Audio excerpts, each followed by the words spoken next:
Look. Here's the thing.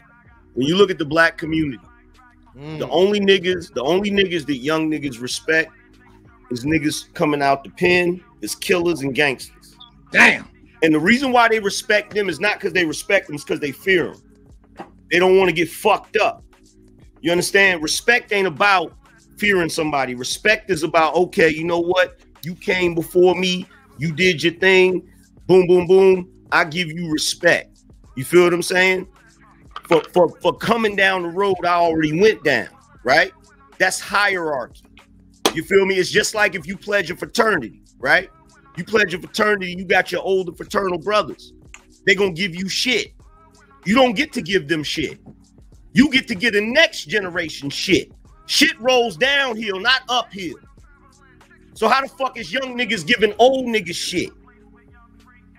Especially if them old niggas actually accomplish something. Because they don't respect what you accomplished. That's why. Because they not Don't you understand that? Because they not Don't you understand that? I'm not talking about you specifically. I'm talking about your generation, my generation. They don't respect what we've done.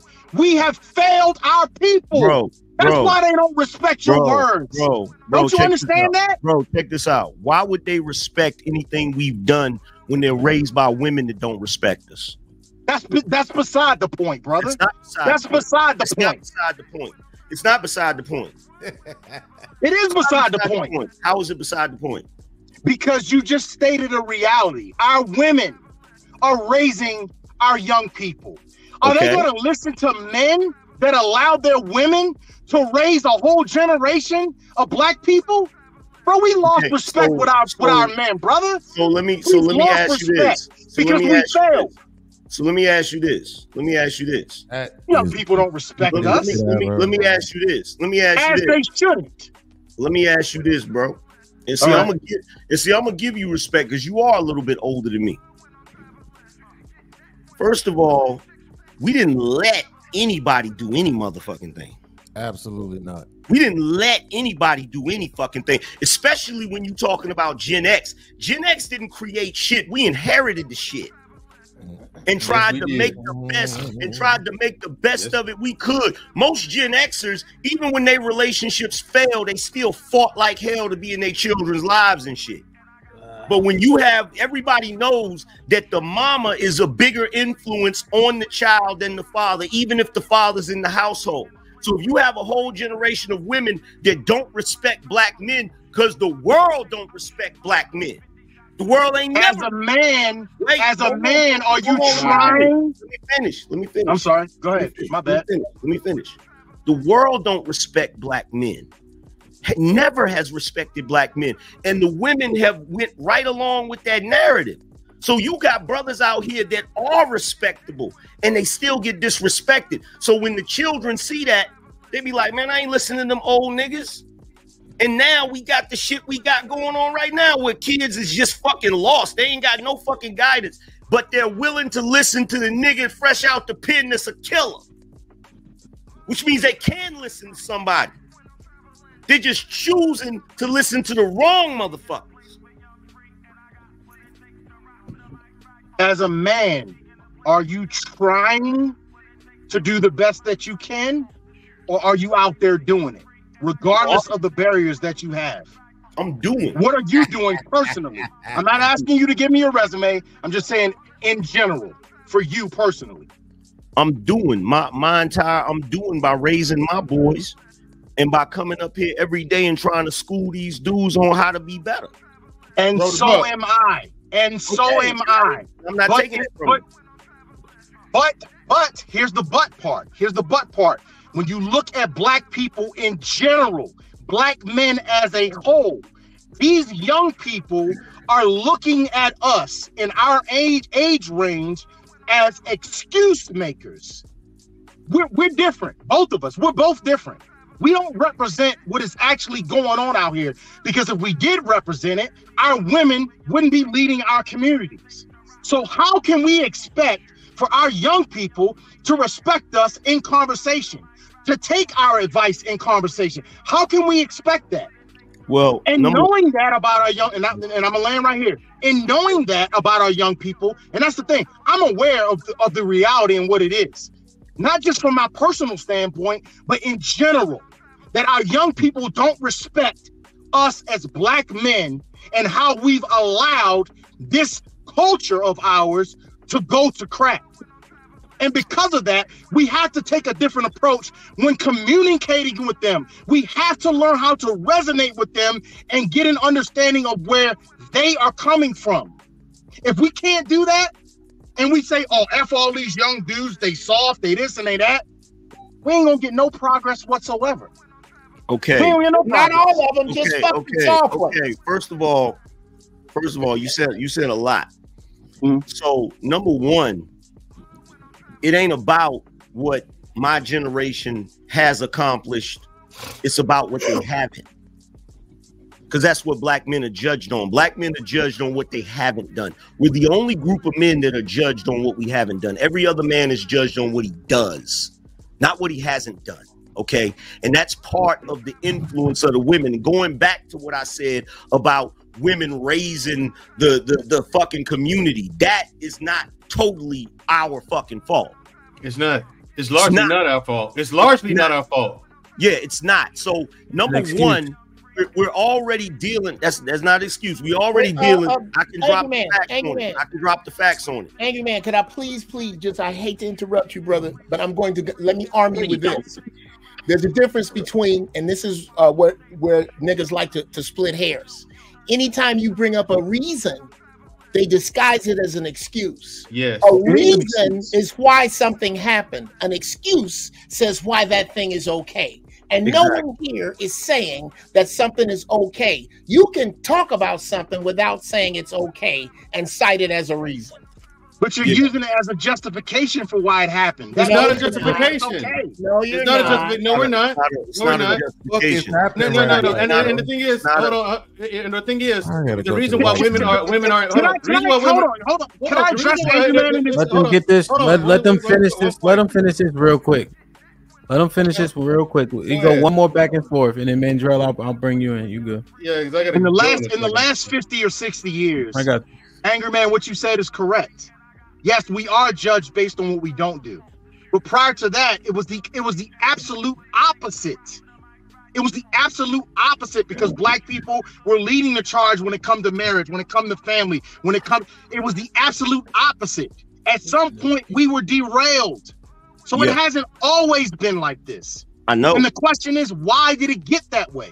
Who derailed? That's another question. We already have the answer to that. It's very simple. Like, it's very simple. First of all, I'm not going to go into the details of how it got derailed. Everybody up here should know that at this point, right?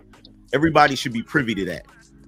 The problem is this. What you said is 100% correct. We led the nation in families and marriage and all of those different things. But when that bullshit occurred in the late 60s that did begin to derail the family, right? You had a lot of boomers that dropped the ball. We all know this shit, right? So by the time you get to Gen X, you have Gen X men who think they're going to go out here and they're going to live a regular life and get married and all of that stuff. But you're dealing with a different type of woman because of boomers dropping the ball. So you literally have Gen X men handed a fucking household full of bullshit that we got to fucking clean up. And it's like the young niggas is looking at us like, yo, y'all ain't cleaning it up fast enough. And it's like, bro, don't you realize that the way your mentality is when it comes to the older dudes and shit, right? That's the same mentality that the dudes that's younger than you is going to have towards you. It's the same mentality they're going to have towards you. And they're going to pull out all of your faults, all of your flaws, everything that you ever did wrong and be like, yo, I don't want to hear shit you got to say, old nigga, because I don't give a fuck who you are in here. Every minute that pass by, your ass is getting old too. And there's going to be another generation of motherfuckers that come right after you that's going to be talking shit to you. So if you understand that, angry man, then why are you talking to us like that? If you understand that point, that you know that y'all used to do it too, and you know you wanted somebody to communicate with you different, why are you still communicating that same way? I didn't say that. Explain that already, UT. That's not what I said. That's not what I said. If I'm talking about my personal example, the men that came before me didn't sugarcoat a motherfucking thing to me. Woo! They didn't sugarcoat and that's fine. But if that's not working now, why would you do it? Wait. Let me finish what I'm saying. The men above me were hardcore. They didn't sugarcoat shit. They didn't care about, oh, I wonder if his feelings are hurt or not. None of that shit. They didn't do none of that shit, right? The only difference is my generation had enough respect to go to the damn room and talk shit about them niggas. We didn't talk shit to them niggas to their fucking face. Because the same way they didn't give a fuck about our feelings, they didn't give a fuck about putting a foot in our motherfucking ass. And if they couldn't put a foot in our ass, they didn't have a problem with putting a bullet in your ass too. But here's the thing. As much as I didn't like that shit coming up, now that I'm older, I can look back and I understand why they were that way. Because they were raising men. They were trying to build men, because guess what? I can sit here right now with you young niggas and I can sugarcoat all this shit in the world. But guess what? When you walk out here, the world ain't gonna sugarcoat shit for you niggas. And they ain't gonna care about your fucking feelings. And they ain't gonna care about, oh, you didn't say this to me the right way. When you get in front of that judge, he don't give a fuck about your feelings. When you dealing with that cop, he don't give a fuck about your feelings. Okay, can I go? Every time I start to talk, y'all acting like the old niggas. Man, I had an issue here, man. My apologies, bro. So what? I didn't mean to jump off like that. No, the issue is y'all don't try to listen to what we saying. Y'all not even listening to what. Hold on. Let Genius get in, man. Hold on, real quick, bro. UT. To be honest with you, I'm usually on the young people's side, and I'm gonna tell you why. Because I'm not a fan of tough love. I don't think it's necessary. These old niggas do, and that's fine. I don't, right? I didn't tough love my son. That nigga ain't gang banging.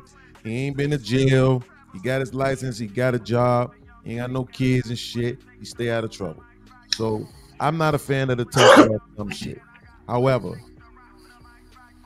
I'm also not a fan of stupidity. But what I'm saying is this. I agree with you that people need to listen to you because you were raised in a different way, because you do have a certain set of experiences that cater to who you all are at this point. You actually do need to be heard. As a parent, I know, because I have children, you cannot parent each one of your children the same way. You can't. If you do, you're a fucking terrible ass parent. So, amen to that. You know what I'm saying? So I know it's some youngins out here that's great for the military because they can go and get all that. What's your major malfunction, private? And then shit, they just gonna laugh that shit off and get through it. It's some other motherfuckers that will smack the shit out the sergeant and get kicked out the military. Can I speak to that? Podcast? Can I speak to that? Can I speak to that? Exactly what you're saying. Do y'all remember seeing? I'd love to see you try while y'all were talking. Okay. Platoon, yes. So what I'm saying is this, and it's another cat that'll go through that type of situation and probably delete itself because he can't deal with it. It's always been different kind of people in the world. Men have always been the number one homeless, always been the number one self-deleters, always been. So we always try to make it seem like it's this man thing, and that's cool. Probably, I can understand why Angry Man says that. But again, the reason why I see the young niggas not respecting the hierarchy, because you niggas want to spend too much time punching down. And you don't want to listen to them. Right? Go ahead. Podcast, can I speak to that really quick, brother? Absolutely. I'm a retired Marine. I'm a former United States Marine Corps drill instructor. So I understand the point of it's not going to be fair out here in the world. I understand that. I'm turning civilians into United States Marines. But another thing that I'm a former high school teacher. My first 2 or 3 months as a high school teacher, I failed miserably because I did not understand how to relate to my students. And all that rah, rah, rah and bark, bark, bark, it did not give me any positive results. So I had to come in the middle. I had to, if I wanted to be a successful teacher. I had to be. So I understand where Angry Man is coming from. I understand where people like Unpopular Truth are coming from. But if you want to resonate with these young people, you got to throw some of that stuff out the window. You have to, or we're gonna lose them. We are. Let me read it real quick. Lauren Mack with the $5. Whatever y'all smoking to make you this old and childish, I don't want it. Dravino with the $5 says, why is Uncle Jeff apologizing for the way UT feels rather than apologizing for what he said to him? Big Bad Bull been a member. Thank you, sir. Thank you for all the support and the great moderation. You heard? Reaper Rel with the $5. I would actually argue that fatherless boys look up more, especially when younger, to men they respect or admire than those already with fathers. Love is risky with the $2 says, this is the show that I didn't know I needed today. Real shit. What we know podcast with the $5. Did UT just kick Uncle Jeff's apology over the fence like a plastic ball? Damn. Messy Messiah with the $2. Boomers and Gen X put them in the bathroom. Sassy men. Devin D with the $5. We're lifelong learners. Remember that. We all take different and sometimes similar paths into life. 100. Absolutely. Reaper Red with the $5. Hey, you let that simmer for a bit, right? Reaper Red with the $5. Angry. That's not entirely right. Fatherless kids typically seek masculine energy they can't see in the home, but it starts early. Matt was popping with the $2. Says, fuck the old niggas except Angry Man. Lauren Mack with the $5. Why do old people think speaking respectfully is sugarcoating? It usually is. Michael M. Mike was good with the $5. I done listened to multiple Angry Man streams where he was talking shit about boomers, aka his elders. Now he pro old niggas now cause it's him. Laugh out loud. Real quick. Well,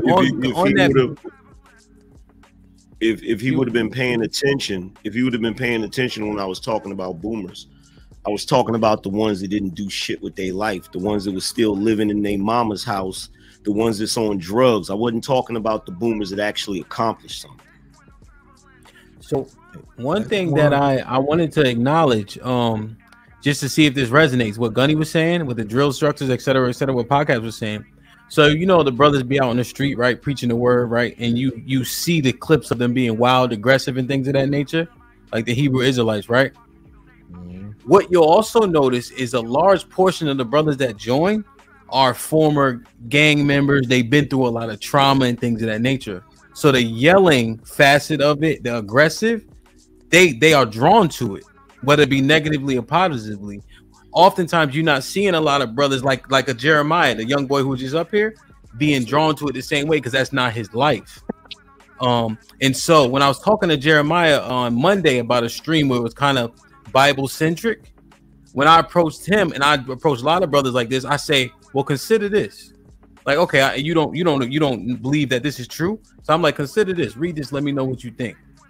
And I found that they actually come in the same way. I know what I'm talking about, but I'm like, well, you hold your thoughts, hold your viewpoints, hold your beliefs, but just read this, assume I'm right, and then prove me wrong. And I found that they have learned more and then also came in too. Because I'm a tough love type of nigga for sure, but I've seen that be more effective and they retain more than me just getting on their ass. Yeah. So just as something that, you know, considering what everybody's saying, that's all. You know, like that has to be a part of it because, like I said, you got different kind of people out here in the world, right? So, for a lot of people, they grow up, and what ends up happening is they regurgitate that same trauma back on their kids. They just keep regurgitating the same trauma. Like growing up, I had a high affinity for my grandmother, even though she died when I was 5. But then when I got older and I would talk to my aunts and they would tell me how she would beat them, call them bitches and hoes and all that shit. It's like, goddamn, how could Madea have talked to them girls like that? And it's some motherfuckers that's gonna tell you that's tough love. It's some motherfuckers that's gonna argue for that, right? Especially as it pertains to boys. You can't shake your head because I'm telling you what I know. So I'm not talking about what you know. No, I was agreeing with you. That's abuse. I'm not talking to you. But it's some motherfuckers out here that think that shit also is okay for the boys. Oh yeah, take your fist and drive it through his motherfucking chest. Crack him upside his motherfucking head with shit. Do all that goofy shit to him. Instead of, hey, listen, I'm gonna let you know right now, everything you do, you're gonna suffer the consequences for that. I might be sad about it. I might be shamed about it for 30 seconds or 3 minutes, but you're the one who's gonna suffer the consequences of your actions. So don't think you're gonna go out and do anything and it's gonna hurt me. You're only hurting yourself. And I think I did a pretty good job with that method with my kids, right? So I'm the one that they come to talk to because they know that's how I'm gonna treat them. Not finna tough love you. I'm not finna bash you. I'm not finna do none of that dumb shit. And that's not being weak, brother. That's not being weak. I don't believe it is. That's not being weak. That's using wisdom. Absolutely. I just don't listen but to you got plenty of people out here that'll say, oh, you're just being weak for no, that's not. That's using wisdom and understanding the person that you're dealing with at the time. Whether we're having a conversation on a podcast, or whether you're dealing with children, or whether you're dealing with students, or whether you're dealing with Marines, it's understanding the demographic of people that you're talking to. Absolutely. That's wisdom. It's not one side at all. You can't beat them all day. If you whoop them for everything they do wrong, you're gonna be whooping them all day. Can I ask this question? Can I ask this question? Why the fuck is it we always go to the goddamn extreme? I don't think I said at any point of this motherfucker. I don't think that I said at any point of this motherfucker that cursing somebody out or fucking beating the hell out of them on a regular basis is what you're supposed to do. No, but you did mention the asses and shooting people. You did mention those things. You also said F these young people. That's what you said. I did say that shit. That's why we're responding the way that we are. Let's not back off of that. Because it don't mean fuck all of it. I said that shit. I said that shit and I fucking meant that shit. You ain't supposed to say fuck you to nobody. Somebody deserves a good old fashioned fuck you. That's what I'm saying. It does mean all of them, Uncle Jeff. The only way, check this out. Fuck you now. Check this out. I'm listening to everything everybody's saying. I'm absorbing it. I'm taking it in, right? Mm-hmm. But there is a caveat to this shit. Because I do hear some bullshit in the midst. And I'm going to tell you why it's bullshit. It's bullshit because it's only going to be able to continue that way as long as we continue to have this fucking bubble that we call America. Woo! Anybody else, if any other country of men were to invade this motherfucker, we'd be fucked. Fucked without a kiss. I don't think so. I think we'd be okay. Ask the Marines. We would. Trust me. They would get annihilated. What are you talking about? Let me ask you, man, what are you talking about? They would get annihilated. What do you mean? I lived in the Midwest, bro. Ain't nobody stepping on American shores, bro. And not what does that have to do with what we do right now? That's four businesses at the same time. Stop it, bro. Is it because is it here that we don't have to practice self-control? Let me ask this question. I want to ask Gunny. You brought up earlier that there was a time when we led the country in marriage, we led the country in families, and we were very productive, right? Right. During that time, would you say we were doing a lot better as it pertains to that than we are today? Yes, absolutely. Okay, so here's my question. Were the men back then soft? No. What's your point? The doors of the church. You're not making a point by saying that. You're not making a point by saying that.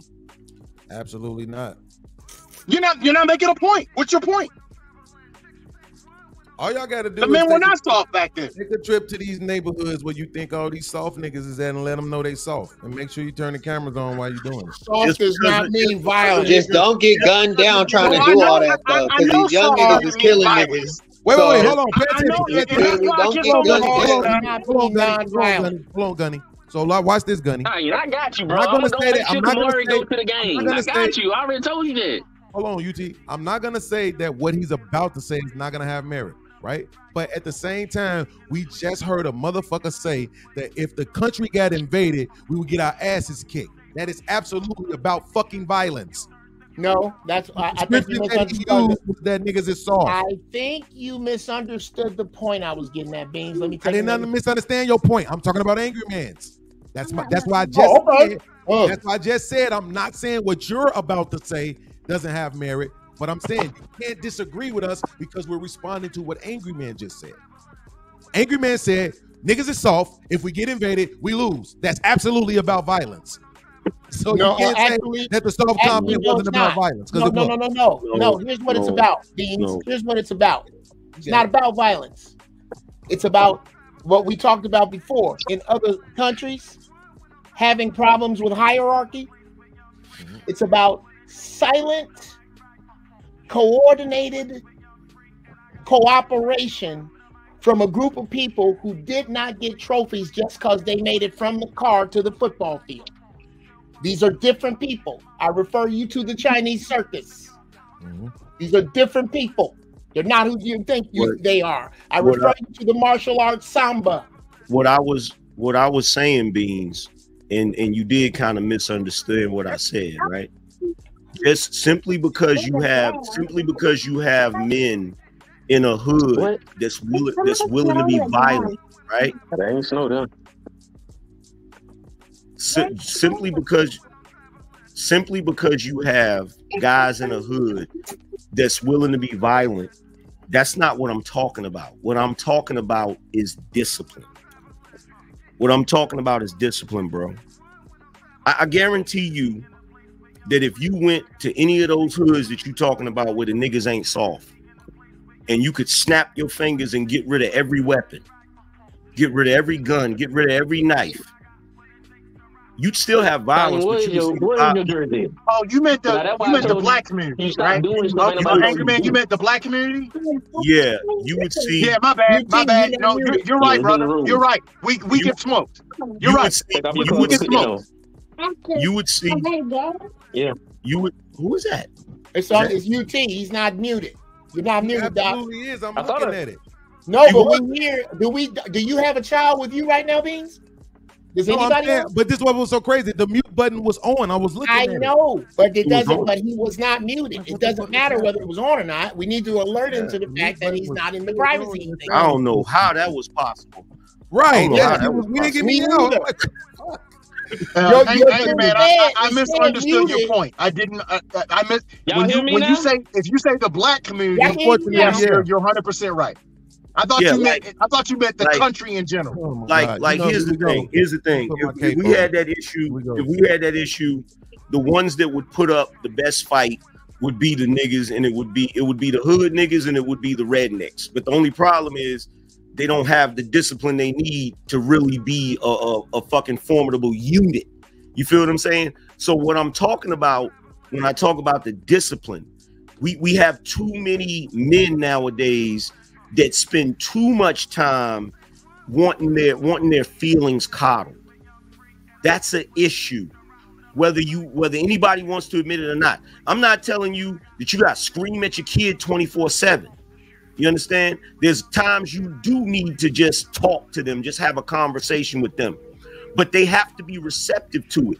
And what I've noticed is the only way anybody that's younger is receptive when you're talking to them is they have to have a level of respect for you. And that respect can't always be contingent upon, oh, I'm gonna respect you because you're a multimillionaire or because you've done XYZ. It can't always be contingent upon that. No, you're right. But the question is, how do you get there? This is the thing. I can respect you without that. I can respect you without money. I respect a lot of people without money. But the thing is they still talk to me the same. They still talk to me like I'm a grown man though. At the same time. Okay, but see, here's the thing. This is where the issue comes in. I agree with you on that. But here's where the issue comes in. Where it comes in is how somebody's talking to you is based on your perception, correct? Is there a universal standard for, oh, this is a respectful way to talk to somebody? Because a man just apologized to you and you said it wasn't an apology. Okay, like I said, it wasn't genuine. It is based on perception. I didn't feel like it was genuine. And that's fine. Hold on, Angry Man, hold on, bro. You won't let nobody else talk. What I'm saying is that the first one that he gave, I was okay with that one. Then he came back the second time and he was like, he just went to going crazy. So he's like, what you want me to do with that? That sounded like a good apology to you. Okay, check this out. I want to point out. Wait. I want to point out the verbiage that you just used, which makes my point. You said, I feel like that wasn't an authentic apology. You see what I mean? So it's based on your perception. So if I'm having a conversation with you and you're younger than me, right? Back in the day, you used to call it having a chip on your shoulder. If I'm having a conversation with you and you're younger than me and you feel like I'm sunning you, I could say that shit in the most respectful fucking way. And you might still be like, nigga, I ain't trying to hear that shit. That's not true, Anger Man. You were talking about extremes just a few minutes ago. That's kind of extreme right there. So that doesn't happen. No, if you, I don't talk to Jeff on here before, and we ain't getting these situations because he wasn't doing the same thing. Bro, check this out, man. Oh shit! I just came back in here. Wait. Let me ask a question really quick. If we've been talking circularly for an hour, what's the point? If nobody's ready to concede that anybody's wrong, what's the point? If we expect women to sit up here and listen to this bullshit, we talking about these bitches is out of order. I gotta talk like we in the 90s now. I don't like me. If we could talk like these bitches is out of order, and niggas is come feelings, not feelings, and this is sensitive, and I'm respectful, and fuck your feelings. This shit sound incohesive as hell, incoherent as hell. Can I answer that, Ham? You are hurting my feelings right now, and it belittles my accomplishments. Well, and see, Uncle Jeff, that's why it's hard to take your apology, because the facetious nature of 90% of your comments leads people to believe that you're being disingenuous. Well, when I call a timeout on it and I tell you I'm being honest, I'm being honest. In order to lie, can I answer your question? Well, I don't know if I had a question, Gunny. I'm just even more concerned than when I started the stream at 9 a.m. about weaker vessels. But no, you said what's the point? Well, I want to answer that directly. Okay. There is my no apologies. I did ask a slightly rhetorical question, Gunny. Okay. Because when I'm just voicing my concern. Okay. Because I like to use myself because it holds me accountable. Hey, mute. Somebody got to mute. He knows. I think you got the If you want to talk about like niggas that's tough, you know what I'm saying? Like, I'm pretty tough physically, mentally, right? I try things, I'm not scared to fail, things of that nature. But I don't disagree with UT. But also, Uncle Jeff and I can have knockdown, drag out. And at the end of it, I'll be like, hey, Uncle Jeff, I apologize because he's still an elder. And I love you. Yeah, I always say that, right? I always say I love you too. Yeah. And I love you too, right? But I'm not disagreeing with UT. Like, you're not gonna sun me. So like, what are the remedies? And then I go back to the women because we got so many. What's a good IQ, Beans? 140. Yeah, I think my shit like 12, so I don't know. 120, 125, 130. That's good. I don't follow that. So like, wait a minute, gentlemen. That's genius. Let's look at average. Average IQ is in the low ones. Well, so ours is in the US it's like 110. And so I'm trying to figure out if women was watching this stream and we talking about the same shit, arguing back and forth for an hour, this is something to follow? It's not. We're doing the exact same thing that they do. We're having a pointless conversation because there's a demographic of people on the panel that think they're up here, And then there's a demographic of people that feel that they're down here. So how do we come to the middle? Israel, and how do we communicate and come up with solutions? We can't do that because somebody has to break and admit that they are wrong in their approach.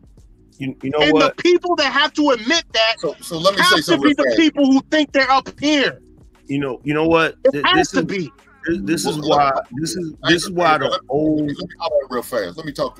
I've been chilling. You just got to know what you're dealing with, dog. You just got to know your audience.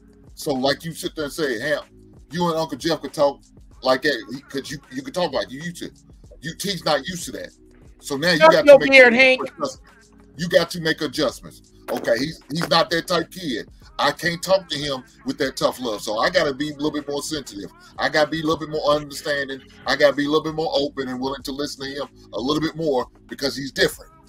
That's just way. That's the same way like you said we had to do with kids in school. You couldn't paint everybody with a broad brush. You just can't. You got to treat them differently. That's the only thing about it. So you see how he is. You see how he moves, how he carries himself, how he receives it. So now you got to come at him a little differently. It's just unfortunate, but that's how you got to do with certain people. You just can't. They not from our era, so we can't treat them like that. Okay, Hank, I got a quick question for Beans. That's how you make progress. Can I ask Beans this question, please? Beans, couple nights ago, I think it was, we were talking. It was just us. He was off the air. Did you find me condescending? No. Me? Oh, I thought you. No. I'm talking about a private conversation me and Beans had. Oh, my fault. Enough for me to share the fact that I cried. I didn't think I was. To answer the question, no. But the reason why I don't think it's applicable is because the word you just used to describe it, which is private. What we're talking about is how we talk to each other, and particularly in public, in open forum spaces like this. So but salute to you for even taking the time to be back there with me to have that conversation, right? I still think you're a piece of shit for yesterday, but I took care of that today. But to Gunny's point, right? When I listen to Angry Man, when Angry Man talks about the hierarchy, it does two things for me. One, it pisses me all the way off because I know these niggas only want a hierarchy because they want to feel better about themselves. But then two, I also know he's fucking right? That we absolutely do actually need that, right? Because we need the discipline, we need the foundation, we need the structure. As men, we just need that because it prepares for us to deal with the world. But the problem is, to Gunny's point, is you niggas at the top of the hierarchy, shut the fuck up sometimes. Like, I was in a gang, a real live gang. You know who I rarely heard talk? Chief. Chief didn't come outside just to punch down at niggas. Chief didn't come outside just to scold niggas. That nigga was barely around. We got all our marching orders from the niggas up under him, right? And them niggas didn't spend a whole lot of time punching down. And the one that did, they used to get robbed and murdered. So while I'm for the hierarchy, to Hank's point, we got to accept the people that we dealing with because their experiences have molded them into who they are. They are still viable. They matter. And then at the same time, the older folks, we got to learn how to respect them too. And they got to learn how to stop punching down. You just validated my point. Probably. Because guess what? When you in a gang and you got a chief and then he got dudes under him and the ones that come out there and go in on people, they got murdered. Guess what? If you was in the military, whoever murdered that dude will get court-martialed. Absolutely. No, I'm not saying it never happened. And the reason why, that's not what I'm saying. The reason why is because they understand the concept that the hierarchy has to be maintained. Absolutely. It has to be maintained. I'm pretty sure every dude in the military has a dude that was a superior they couldn't fucking stand. Mm-hmm. But you had to respect that fucking rank. Absolutely. So real quick, man. I like the gang analogy better because it's less organized and more options. And I think that is more comparable to culture and society than the military. And so when he said that, I instantly thought of Paulie. You know Goodfellas? Did y'all watch Goodfellas? Remember Paulie? Paulie didn't talk much. He didn't move fast, but he had to move fast for nobody. And at the same time, he delegated and he listened. You remember they were talking about taking over the club, and he's like, "What was Ray Liotta's character?" Henry. Henry. Like, Henry, you know about this? I don't know about this business. You know what I mean? But Paulie wasn't to Bean's point. He wasn't a know-it-all, and he'd be like, "Okay, well, all right, if you can do it, go ahead and do it. As long as I get my taste." Less was more with Paulie, as long as you did what you're supposed to do and you did right by Paulie. Israel was popping. Oh, go ahead, real quick, and let Israel jump in. Go ahead. That again validates my point. They were scared. I wasn't trying to invalidate. They were scared of Paulie. If you remember when he was introduced in the movie, they was out there roughhousing, playing around, and Paulie walked outside and looked at him. And they stopped. Angry Man. How did they get there? You said what? How did they get there? Because he's seen a lot. He's seen a lot of them get moped. He put the order for a lot of people to get moped. And that's not. No, that's how they got there. No, it was fair. How did they get to the point where they wanted to join that organization? Because it was fair. I see what you're saying. Because they wanted to be. Because they wanted to be part of a crew. They wanted to be a bit more than that. This is almost unfair to compare it to black people. Dudes wanted to be part of the mafia because of what the mafia meant to the neighborhood. They didn't need the police. These dudes was always clean. If you had any problems, you take it to Paulie. You don't have that problem. I keep saying the same thing, brother. In your example and every other example, how were they able to resonate with the people that they were trying to bring under their leadership? They had to do something to bring them in order for them to get them to listen to them. How did they do it? Through fear. The question. Through fear. How do we get our young people? Hold on, brother. Give me a second. How do we get our young people to listen to us? What do we have to do in order to get to them to where we can influence them in the way that's going to help them live their lives in a better way? We're not talking about UT no more because this dude ain't young. We got to realize that, right? 35 ain't fucking young. Why do we keep thinking like 35 is young? But check this out. Nothing to do with age. It has nothing to do with age. It has nothing to do with age, Hank. But Gunny, talk about somebody 21. Hold on. Check this out. It has nothing to do with age. Here's the thing. Check this out. Listen. Now we was talking about Paulie, right? There's actually an incident on the fucking Sopranos that's similar to this. When fucking Christopher had to pay for everybody's meals and shit. And he thought it was unfair because he always had to fucking pay. And he owed Paulie the money because Paulie paid it. And so he was talking shit to Paulie, talking shit to everybody. And Tony had a meeting with him. He said, look, man, it's a matter of respect. When I was your age, I had to do the same thing. One of these days, somebody gonna be paying for your dinners. There's even a scene where one of the dudes came out of jail. Richie, he came out of fucking jail. And he mad because Tony was above him now in rank. And Tony told him, he said, if you want to quote the rules, remember the rules. I'm the motherfucking one that calls the shots. In a world of men, the only place where we don't seem to understand this is in the black community. So I gotta get Israel in, but I think we missed. We haven't. You guys see, I watch Goodfellas once a month. So Henry was given a job. He was shown love. He was given a family. When his dad beat the shit out of him, Paulie made sure he didn't do that shit to him again. So Paulie wasn't all stick at all, and that's why Henry had his ear. And even when the guy said, "Damn, what's this character's name? I forget his name." What are you doing here? I thought I told you to go fuck your mother. Tommy. Remember, the guy was like, "Man, kill him or something." I mean, we talking about taking over the club, and Paulie had to give him a look. But that lets you know Paulie wasn't all stick because people were able to talk to him somewhat, and he very rarely was talking down on people, but he always commanded the room. I think that all of that needs to be considered. That's why I like that example. Israel was popping. What's good, Ham? What's goody? What's good with y'all? Salute to the panel. Salute to the chat. What's good? Yo, I just want to offer this thing, man. it's weird because I don't know about y'all. I only can speak for myself, but when I was younger, I couldn't wait to get my turn, right? And what my turn meant was, yo, when I was younger, everybody told me what to do, when to do it, how to do it, whatever the case may be. And the only option that you had was to listen or to face the consequences to not listening.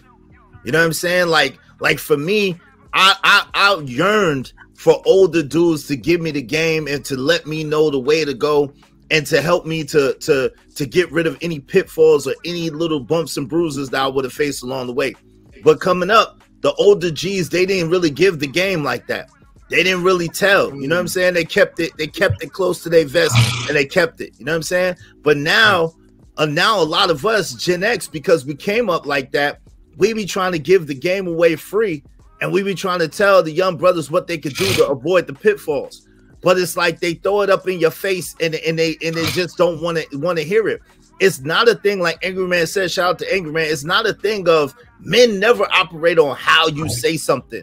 It's the jewels and it's the lessons and the things that you can learn from what a brother says. The brother that don't have to take his time to tell you nothing, telling you something and helping you so you can avoid some pitfalls. So I think that young men should get back to that, where they're not worried about how a person says it, but what they're actually saying it and how they can apply it to their life and make their life better.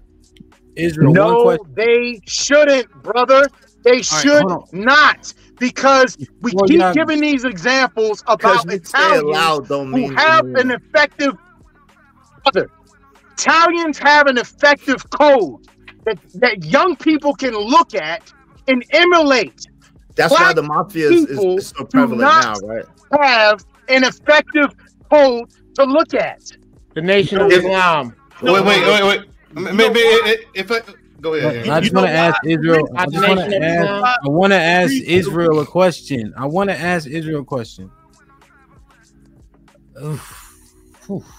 Okay. Israel, I've heard a sentiment. Let me know if you agree with this sentiment. Because I'm not disagreeing, right? I'm trying to get clarity for everybody watching, all 240 people and everybody on this panel. Do you think men learn better by putting their hand on the stove or watching you put your hand on the stove?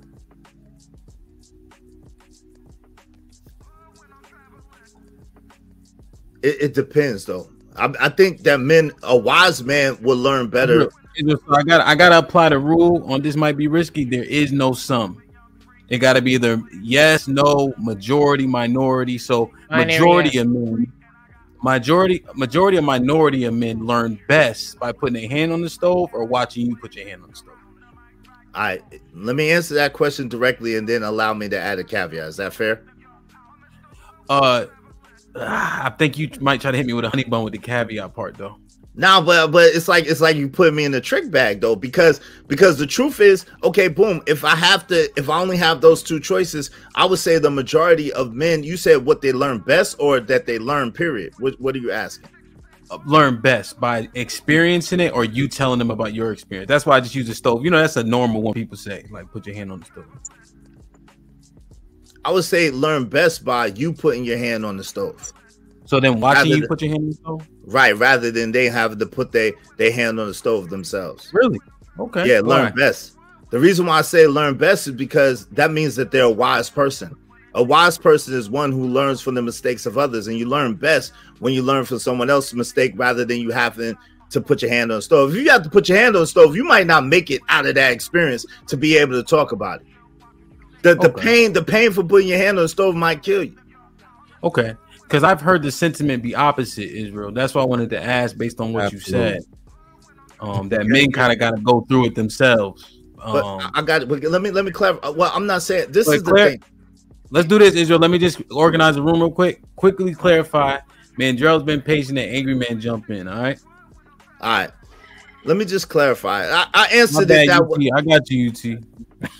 I answered that way intentionally because I know that you was trying to direct me into that path. But the thing about it is this: a wise person is one who learns from the mistakes of others. If you got to make the mistake in order to learn, you're doing yourself and everybody behind you a disservice. Like at the end of the day, the point being is that young brothers, it shouldn't matter how you say something or how you present it. The truth is, some of the best medicine tastes the worst.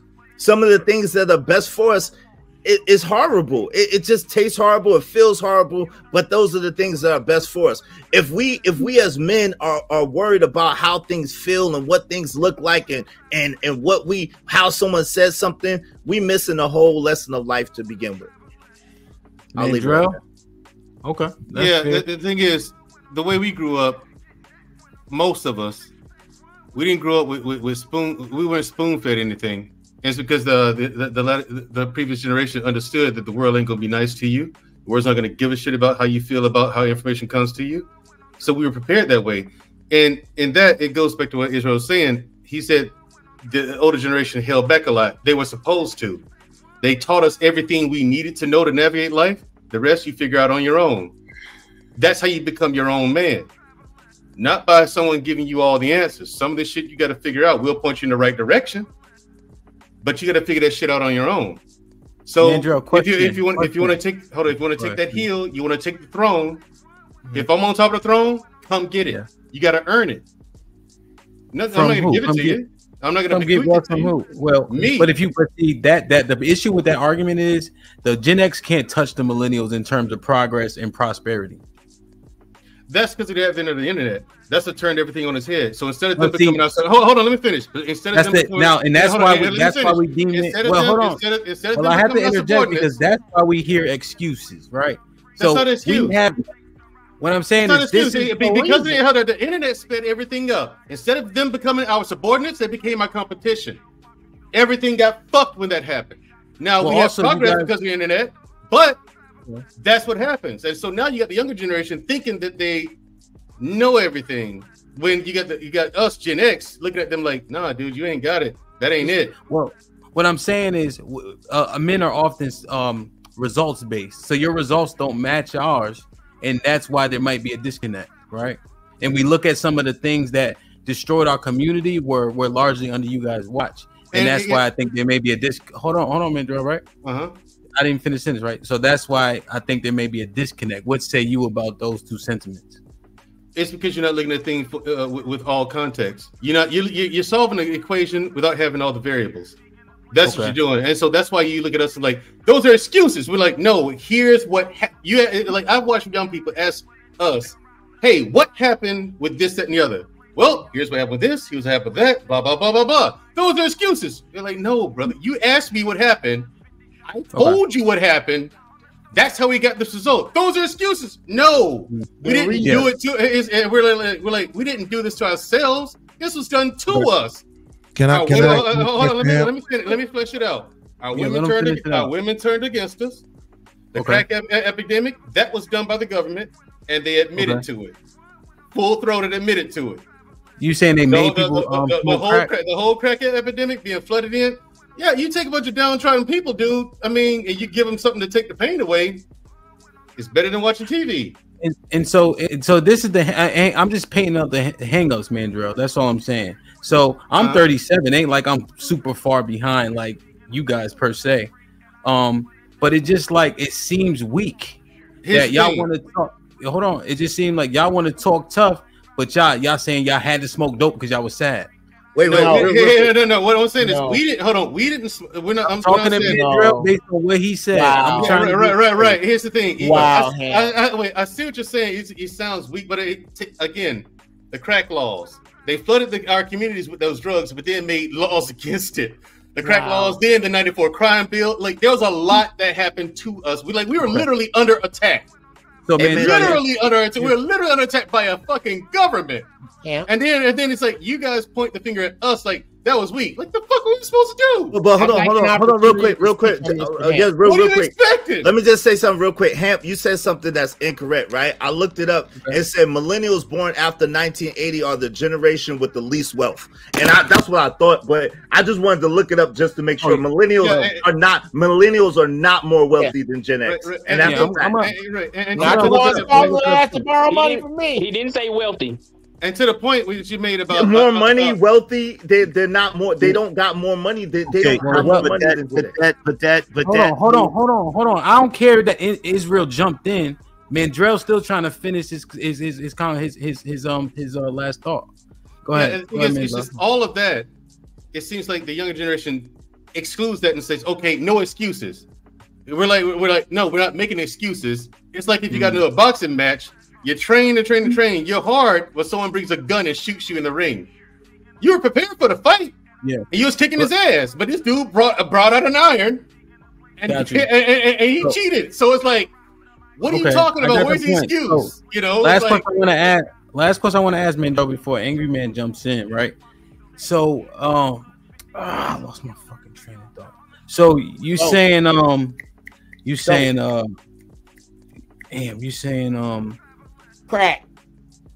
crack, dope. So dope.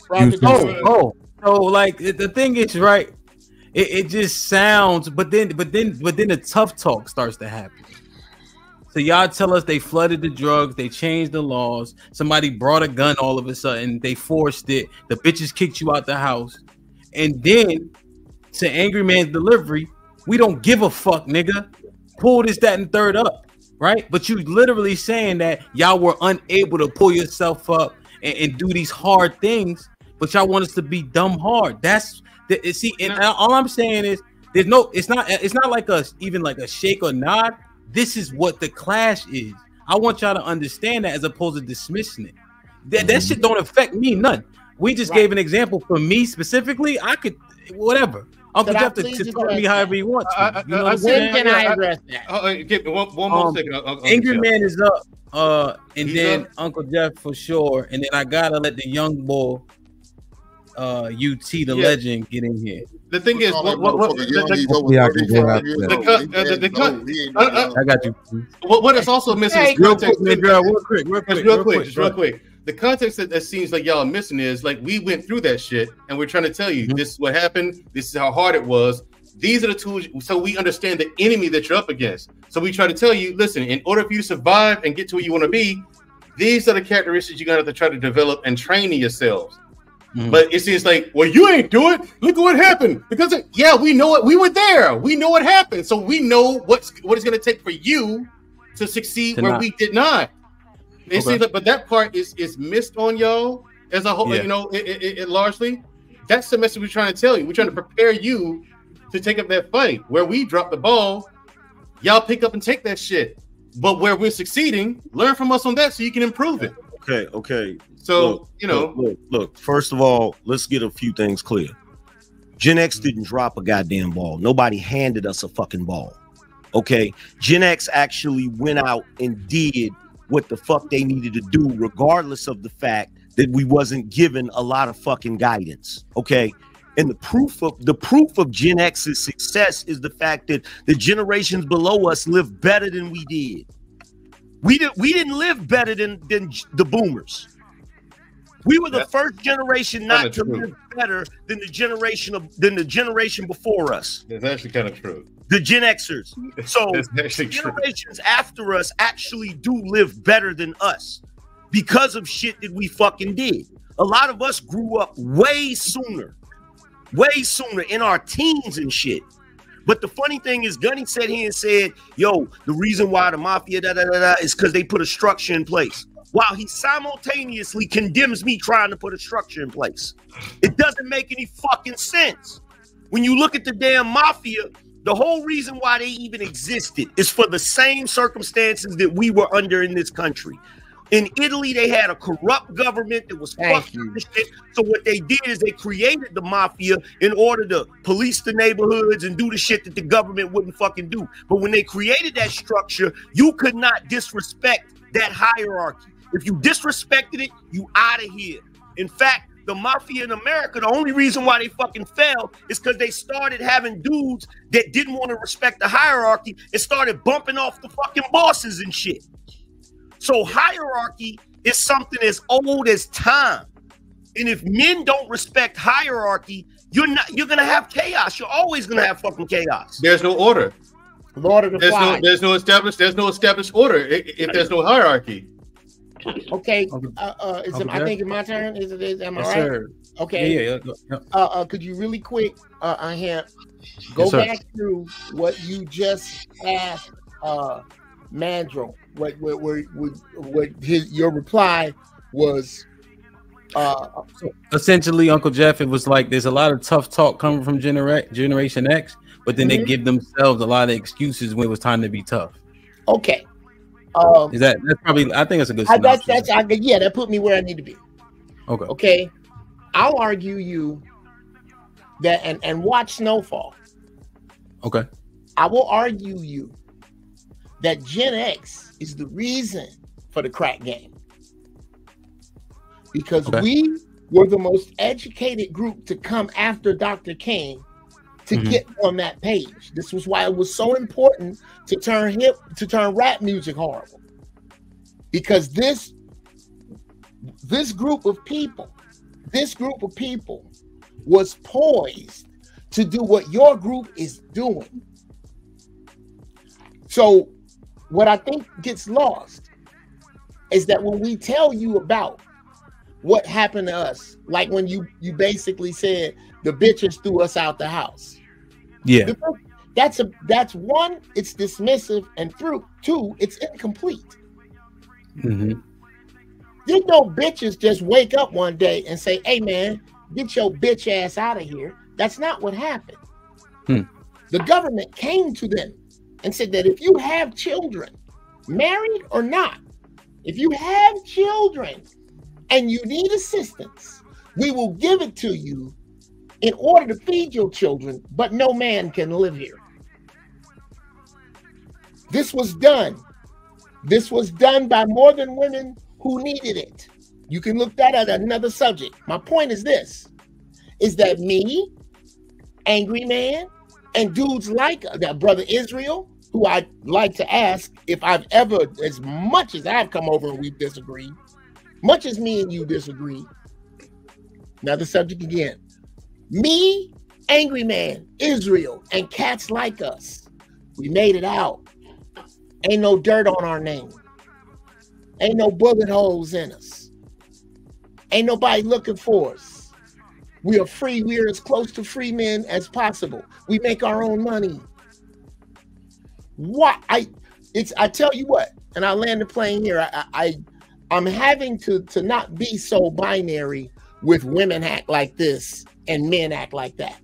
And it saddens me, because here's a joke I used to tell. I used to say all the time. You can walk up on a woman with leukemia and go, look here, bitch, I discovered the cure for cancer. You know what she's gonna say? Who you calling a bitch? Yeah. I have to now use that logic with men. Please say I don't. Today proves it. I have to use that logic with men. For some reason. I'm not used to it. I'm not either. Unfortunately, that's a bar. Yeah, I'm not used to it either, Uncle Jeff. And I'm telling you, brother, I tell you something else. I tell you, I'm gonna land it here. Do your own fucking research. Look up the Foxhole. Look up Zoe Williams and Jeff Brown, and you will see millions of views that I have with him counseling young black people. Millions, which is how we got into counseling black people here in LA. Young black people. I deal with young cats all the gang chiefs all the time. Gang cats in the street all the time. And they have no problem with how I speak to them. Okay. Bruh, yeah. No warm cookies. No warm cookies. So, I mean, I like that. That might be. So, in terms of what Israel said, he's right about wealth, absolutely incorrect about every single other category. And so, what's the definition of wealth? Is it past? Are you asking me? Are you asking me, or what? Yes, sir. Oh well, I'm being a little bit sophisticated. It's kind of rhetorical. Oh, okay. But if you look at our earning potential, our education, every other category, we beating the Snoop Dogg shit out y'all. But if we're second, let me ask you this. And see, this is the point, Hamp. This is the point. Y'all like participation trophies. Y'all. No, I said we're winning. We're winning. Hold on, Hamp. Let me bring it home. This is a prime example.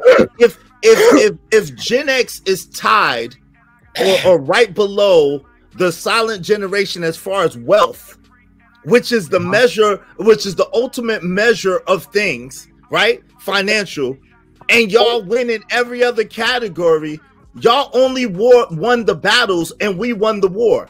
And see, that's why I asked you the definition of wealth. Hold on, real quick, because you said it rhetorically. But let me say this. This is a learning lesson, though. This is the issue. Hold on, real quick. If you hear me out, this is the issue. Well, I have to correct you because the learning lesson is you assuming you're right, and that's where we have a hiccup. But let's say I'm not right, but let's say I am right at the same time, because if I just showed you that Gen X is second in wealth, right behind the silent generation, wealth. What is wealth? Wealth is the accumulation of all things, right? When your net worth far exceeds anything that you have going out. That's the ultimate goal, to be wealthy. The ultimate goal is to be wealthy. That's when you're able to hand out generational wealth. That's when you're able to leave something to somebody. So to land the plane real quick, the basic point that I'm making is a lot of young people get caught up on the little nuances that don't mean anything as a participation trophy, rather than understanding the overall arcing point of things. And this is the issue. Y'all get caught up on little slight things that don't mean much. Even if Hamp is right, let's say that everybody below Gen X jump in. Let's say that everybody below Gen X is beating the Snoop Dogg shit out of us, even in wealth, right? Yeah. I've surpassed all of the men in my family that are older than me. Yep. Does that mean I'm not supposed to listen to them? When they are the ones that gave me the wisdom to be what I am. Okay, that's good. That's good. That's good, Angry Man. I think the rebuttal to that would be, we don't have dads because of y'all, and so unfortunately, those men don't mean as much to us because we come from single parent, mother led households. Wait, aren't you 37? That's not true for a lot of the dudes below Gen X. Exactly. Wait a minute, let's keep it true. So y'all still mad about that? Wait, hold on, no. We're not even old enough to be their dads, though. This is the thing. We're not old enough to be Hamp's dad. We're Hamp's bigger brother. So really, he's mad at the boomers and blaming Gen X. Wow. Exactly. That's what. How long does generations? No, hold on. Let me clarify one point. Early born Gen Xers. That's what he's talking about. Yeah. So also 65, one thing. Yeah, 65. I'm a late born Gen Xer. I'm on the tail end of Gen X. Me too. Yeah, I'm only like 1 or 2 years away from being a millennial. You guys have to also remember, I'm on the tail end, or I'm at the beginning of millennial. Absolutely. Right? But I'm talking about 85. So I'm like, I think we 81, I think. 80. 4 years in. Yeah, right, I was born in 78. Yeah, I was born in 76. Me too. But remember, I acknowledged the point that I'm not super far from y'all. I'm just giving y'all the points is what I'm doing. And so what I'm saying is the disconnect between us not having fathers, and I'm talking for the millennials, right? That's why I'm saying us not having fathers. That's why we don't share the sentiment that Angry Man has. Okay. Because even though he surpassed them, he had them. We saying we didn't have y'all, so fuck y'all. Wait, but what ain't most of y'all fathers boomers though? To my point, most of millennial fathers are gonna be boomers, and not Gen X and not Gen X. No, Israel, because it goes all the way up to 96. But Gen X, what I can say is this, and again, everybody's gonna say it's anecdotal, but most of the dudes that I know that's in Gen X, they take care of their kids because most of the boomers didn't. So most of the Gen X dudes that I know go all out for their children. Yeah, it's just anecdotal then. That's all. Is it anecdotal, Beans? Is it anecdotal, Angry Man? Is that anecdotal? It's not. They recently it's not, because they recently did a fucking study on this shit. And what they found is that black fathers were doing better out of all of the demographics, whether they're in the household or not in the household. They're still playing a key role in their children's lives. So when you look, what do you mean? How's that? They're the most. They're very involved and active in their lives. One thing that men hang their hat on is results. So these kids where the fathers are not in the home, their results are poor. So we have to stay on how men communicate and how we measure our success. And if our kids aren't doing well and there are not fathers there, we can't just ignore that. No. Here's what. Hold on. I'm asking Angry Man. I'm asking Angry Man. Wait, Ham. You just said. Go ahead, Angry Man. You just said the demographics below Gen X is kicking our ass. So somebody must have did something for them. Well, sorry. So Angry Man, you know those stats that Larry Elder leans on? They come from like 1991. So I'm using 1991 and 1994 and up. So that's what I'm saying. I'm just measuring what's actually happening. I'm not arguing against y'all. Go ahead. All right. Here's the problem, right? Like UT, you want to go to? Yeah, let UT get in if you don't mind, Beans. Good. I gotta go anyway. I got a basketball game for my little boy. So, but y'all be good, man. All right. So this is the thing, though, right? Because that's what the last thing you just said is actually not true. So this is how you got to look at it. The fathers specifically were missing out of our lives. Okay, us as fathers, my uncle and them as fathers. I'm talking about my uncle that was born 63, my uncles that was born 69, 71. Them dudes is in their kids' lives, bro. I'm just gonna keep it a buck with you. They really was. All of them. If they wasn't in jail, they was in their kids' lives. I don't care if it was just money, whatever. But see, this is one of the things why I have a problem with people making the claim about the single mother thing, right? So real quick, Hemp. Okay. What percentage of black people would you say are fucked up? Like I would say degenerate. I'm gonna give you the 2 million that got background. I would say 10%, 7%, 10%. 10%. Let's go with 10%. That's a whole number. So you're talking about 4.2 million people, right? So that means the other 38 million is all right. And the vast majority of those people, right, probably came out of single parent homes if we're going by the numbers, right? So it's this argument, right? It's stupid at its foundation, but I let people say it because I don't like arguing with stupid people. But that's the point, is that regardless to where you look at, whether they coming out of 2-parent households or single-parent households, when the fathers are involved, the kids are doing better. Even when the fathers ain't involved, they not doing as bad as people want to make it out.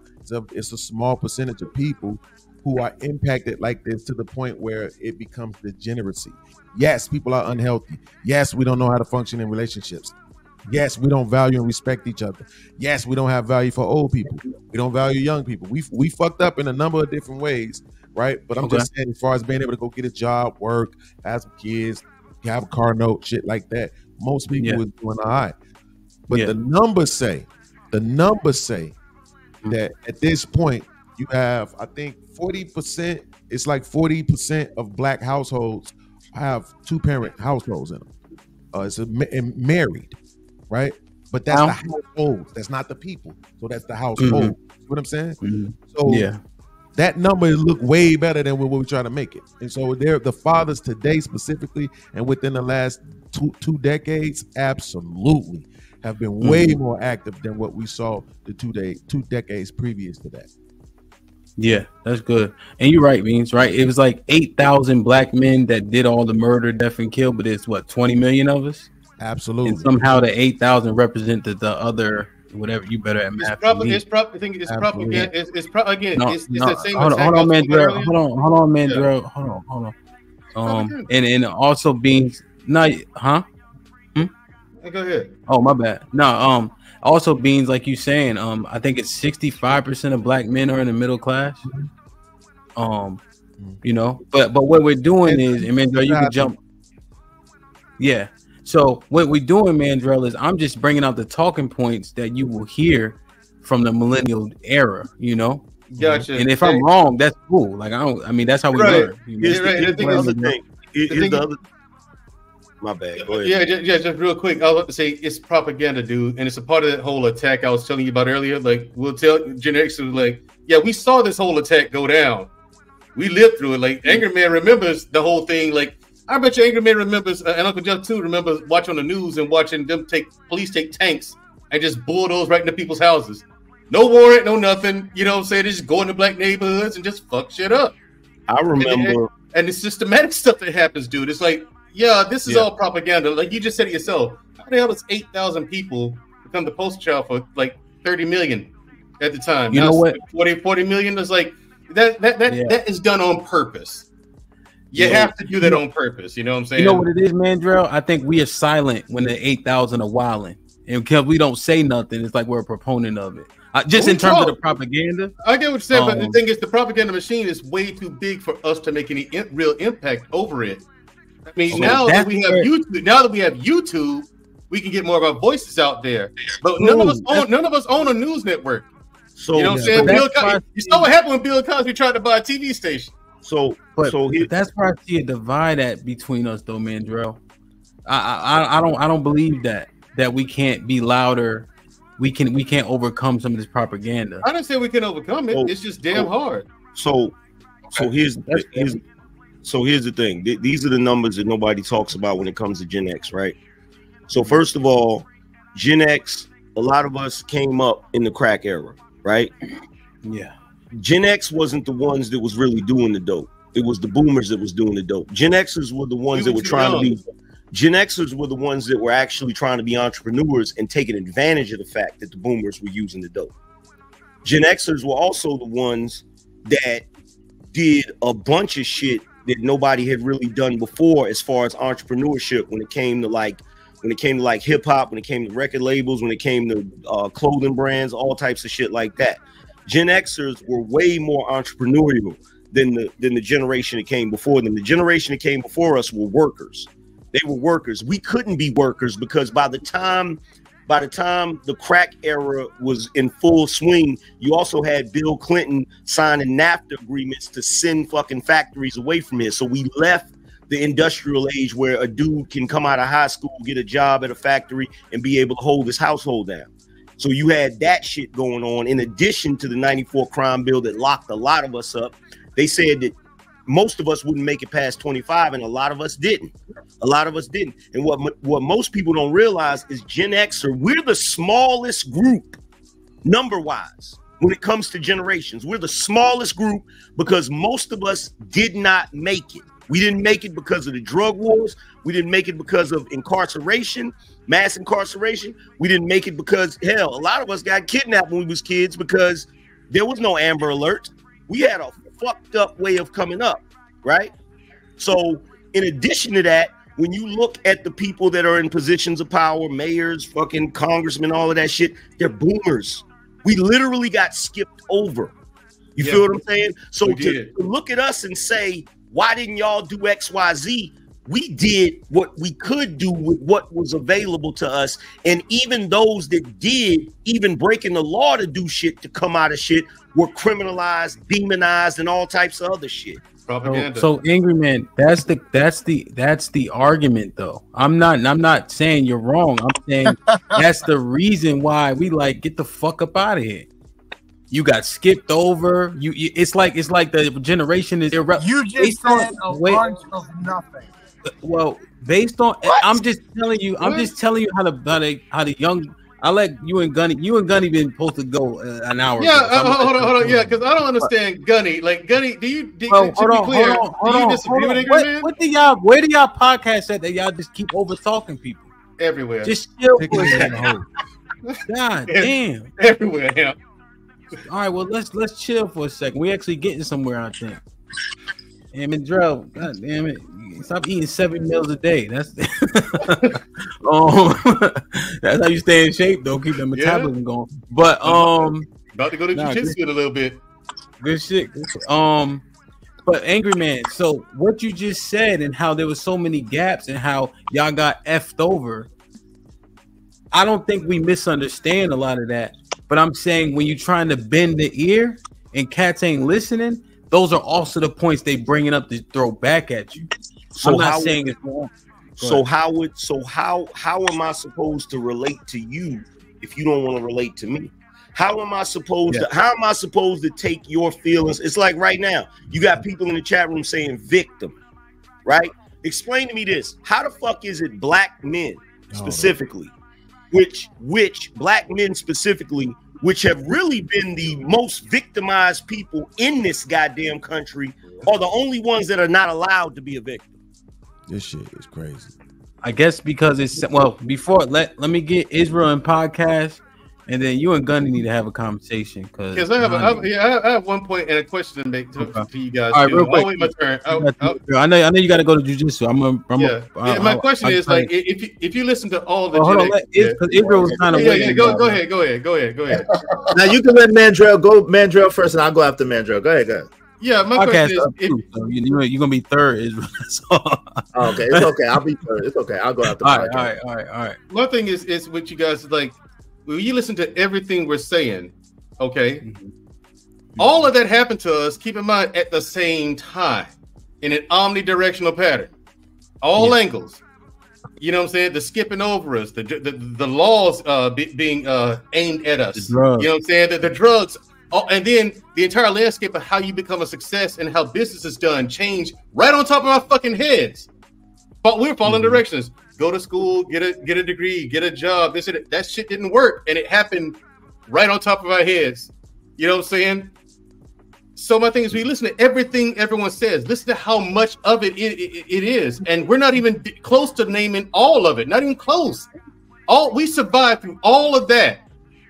And you're telling us, well, we're victims or we're making excuses? Like, fuck no. It's like you went to Vietnam and with a rock and we made it out of it alive. Why would you not listen to us? Look at what we survived. And look at it, and we became a success anyway. Angry Man, success. Not too young for Vietnam. Myself. And then when a damn thing we do about it, when we made it out of it alive. But what's worse, what's worse, Mandrell, is the premise. The premise is when we talk about that, somehow when we talk about actual events that happened in a clusterfuck, we're crybabies, but the niggas that want us to consider their feelings ain't crybabies. Right. And the dudes that came home from doing it. Here's the ironic part, though, to happen. I've been wanting to say this for a minute. I'm glad this conversation came back around to this, right? Yes, sir. It's so ironic to me, right? That when we're having this conversation with Generation X and millennials, right? It's okay for the men to say, it's okay for the men to say, we went through this and we went through that and we were overlooked and we had crack and we had all of this shit, right? Come on. When the very men who actually suffered all of that shit are sitting on the panel with these same niggas, they talk to them like they ain't shit. This is what Reaper was talking about earlier about these motherfuckers being hypocrites, right? This is exactly that ain't the most ambiguous shit. No, it's not ambiguous, Jeff. Hold on, Uncle Jeff. It's not ambiguous. We know exactly where you're going. You notice when I'm talking, when they talking, mouth ain't moving. Every time I start talking, here come the interjections, right? Bro, listen, this is exactly what Reaper Rail was talking about early, the hypocrisy. They think, and this is what UT is talking about, that young people are stupid and that they don't peep this shit, right?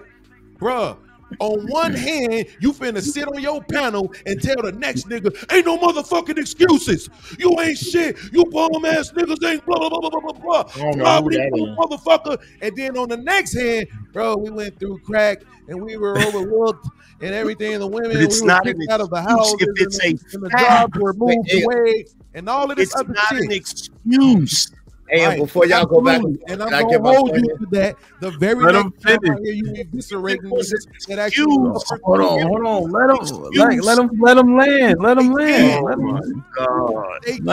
Shout out to Aaron O. Shout out to Cheeky. Shout out to Uncle P. We have proven this 1,000 times. They can't, bro. Wait, before bullshit. Why can't he finish though? Why can't he finish? Everybody else, they're showing you now. It's punching down. Look, I have respect for him. I have respect for Iz. I have respect for Mandrell. I have respect for Uncle Jeff. I have respect for him. So if they're talking, I'm going to let them land their planes. But when this nigga who I think I'm better than, when this nigga who I think don't meet the motherfucking standard start talking, fuck what he talking about, we gonna overtalk him. And then they wonder why I tell them to suck my dick and I beat they bitch asses. This is why. You disrespect me, I disrespect you back. Fuck your life. So moving forward, like I was saying, Hemp, this is exactly what Reaper Rail was talking about. The fucking hypocrisy. On one hand, you're gonna use this shit. You're going to get mad when somebody call you, when somebody say victim in the chat, and you're going to make the argument, we the only ones who can't be a victim. then I can pull up footage of these same niggas saying victim Olympics. I can pull up footage of these same niggas telling niggas stop being a fucking crybaby and you a victim and all this other shit. Which fucking one is it? And that's what the young people are saying. They keep the hypocrisy, and that's why they don't listen to us. But that's the key, though. Hold on, Angry Man. But wait, okay, he can pull the footage, but pull the footage of me saying victim Olympics. Absolutely, may not be him. All right, yeah, he can pull it, but yo, the response to Beans not agreeing, that is the issue that we have with UT. And y'all rolling y'all necks, interrupting, talking about all this, all that. You ain't listening. We can't converse at that point because here's the other thing. Oh, you moved. If you get a nigga like me, if you get a nigga like me in person, you know what I mean? When niggas talking about fighting and all that, it's gonna be a long fucking day. So we're gonna have to converse. Let me get this straight. And you can't wait. I'm in the middle. I'm in the middle. All I'm saying is that shit is feminine as fuck too. So when we talking about Beans is emotional and we and all this, I'm like, yo, put him in the bathroom. Yo, check this out. You know how there's always like a movie where motherfuckers trying to get some answers from a master, from a old. See, I was just talking and your mouth was moving, nigga. Absolutely. So you need to stop saying that shit, nigga, because I was just talking and your mouth it's absolutely disrespect at this point. Y'all just disrespected me. You think your mouth was definitely moving, nigga. So guess what? Night? Your ass is a hypocrite too, nigga. You said him, you got an interview. Now, going back to what I was fucking saying. Welcome to Milligan. How's your meal? Israel's supposed to talk. There's always. Oh my God. Go ahead, man. Y'all go. All right, let me read this. Angry Man. It wasn't me that time. Why you talking shit to the nigga who it was? Lauren back with the $2. Hamp, you got an interview? No, I got a meeting, asshole. I moved. She leaves with the $5. I guess I got a sub now. This is an all-star panel. Shout out to everyone. Man, you bougie. What up, bro? Salute. Bougie as hell. You had to wait for Angry Man to come up to sub? God damn, man. That hurt my feelings. Man. That's a fact. Angry Man's a legend. That's a fact. God damn. I don't like that shit. Hurt my feelings, man. Don't be Rothstein. P. Rothstein with the $10. Generation X is the greatest generation of all time. Bars. We had more to deal with. We had more to deal with than any other generation minus slavery.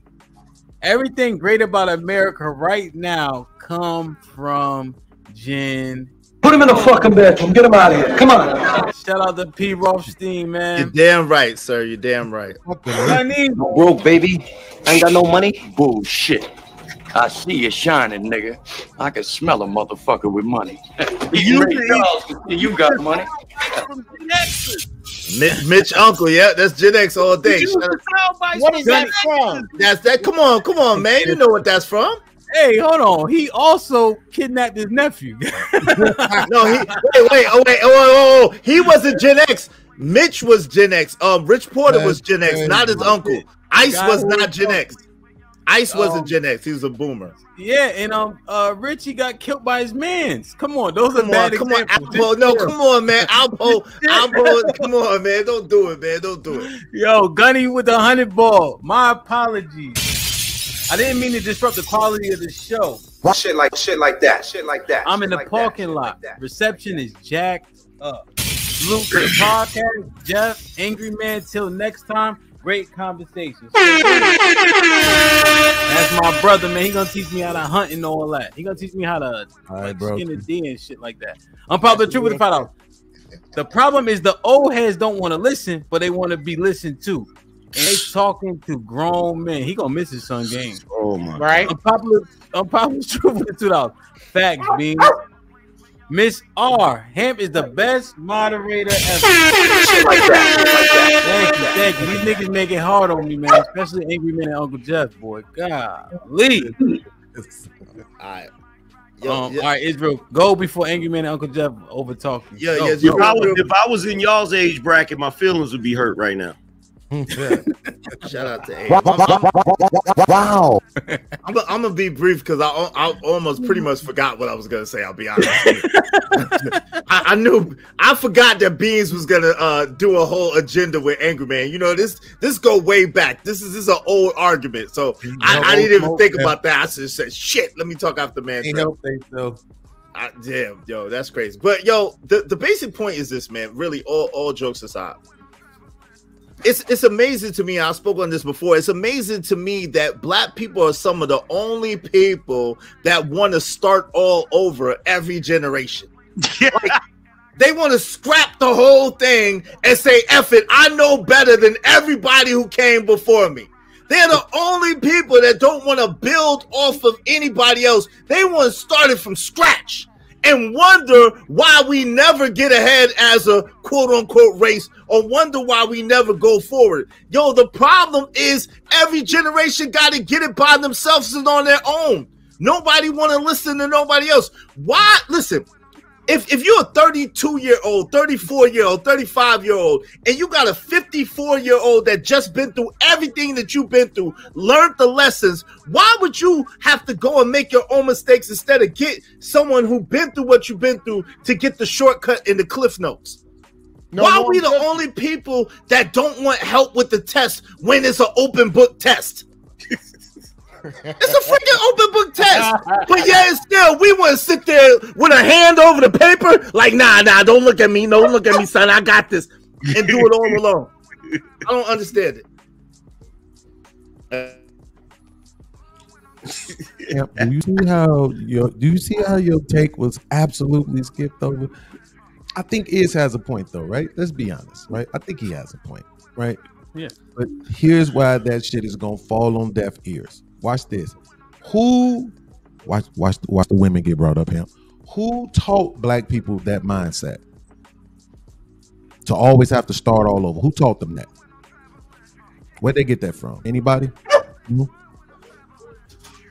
I guess from the trauma of slavery, if you want to take it back that far. I don't know. Slavery? I don't know. Yeah. I don't like going back that far. That's too far. Okay. That's all I could think. Unless you want to blame women, go ahead.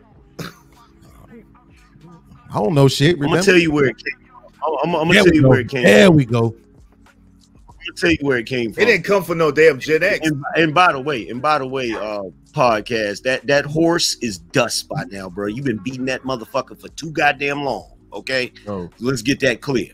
Y'all look bad every time y'all. The problem is every generation of young black boys have a battery in their back. They want to be the man that did it without any help. Mm-hmm. This is the reason why T.I.'s son King wants to be from the hood. Mm-hmm. You feel me? He wants to have the same reputation as his father, instead of just enjoying the benefits of what his father did before he came along. So that's the problem. You have too many boys that want to be men in their own right and say that they did it all by themselves. That's why it keeps restarting over and over. And that's the real reason why we keep having these issues right now. Younger dudes have an inferiority complex. They didn't go through as much as we went through, so they feel like because they didn't go through as much as we went through, they're not going to be considered men. So it's like, yo, leave me alone. Let me do it by myself so that I can prove myself as a man. So that's what it is. So here's the problem, right? Basically, what you just did was repeat what Iz already said. The question was, where does the mindset come from? I did. And all you did was reiterate that they have the mindset. That's all you did. No, I just told you where it came from.